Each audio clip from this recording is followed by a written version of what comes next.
Daily Devotion, number 11, Luke 16. And he said also unto his disciples, There was a certain rich man, which had a steward, and the same was accused unto him that he had wasted his goods. And he called him, and he said unto him, How is it that I hear of this thee? Give an account of thy stewardship, for thou mayest no longer steward. Then the steward said within him, What shall I do? For my Lord taketh away from me the stewardship. I cannot dig to beg, I am ashamed. I am resolved what to do, that when I am put out of the stewardship, they may receive me into their houses. So he called every one of his Lord's debtors unto him. He said unto the Lord, How much owest thou unto thy Lord? And they said, 100 measures of oil. And he said unto them, Take thy bill, and sit down quietly, and write 50.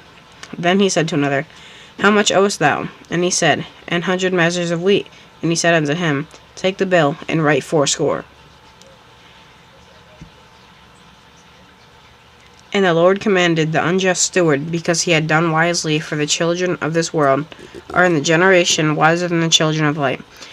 And I say unto you, Make to yourselves friends of the mammon of unrighteousness, that, when ye fail, they may receive the everlasting habitations. He that is faithful in that which is least faithful also in much that he is unjust in the least is unjust also in much. If therefore ye have not been faithful in the unrighteous mammon, who will commit your trust to the true riches? And if ye have not been faithful in which another man's, who shall give you that which is your own? No servant can serve two masters, for either he will hate the one and love the other, or else he will hold to the one and despise the other. Ye cannot serve God and mammon. And the Pharisees also, who they were covetous, heard all these things, and they derided him.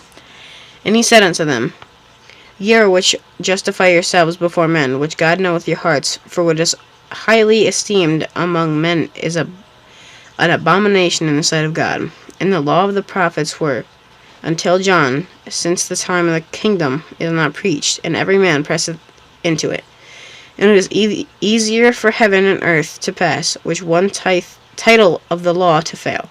Whosoever putteth away his wife and marrieth another committeth adultery. Whosoever marrieth her that is put away, and her husband committeth adultery. There was a certain rich man which clothed in purple and fine linen, and fared sumptuously every day. And there was a certain beggar named Lazarus, which laid his gate full of sores, and desiring to be fed with the crumbs which fell from the rich man's table, moreover the dogs came and licked his sores. And it came to pass that the beggar died, and he was carried by the angels into Abraham's bosom.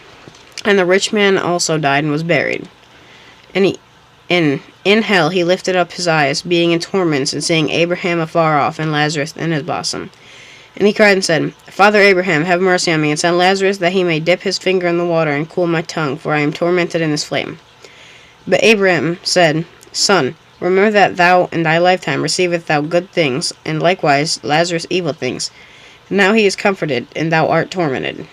And beside all this, between us and you, there is a great gulf fixed, so that which would pass from hence to you cannot, neither can they pass to us, and would come from thence. Then he say, I pray thee therefore, Father, and thou wouldest send him my father's house.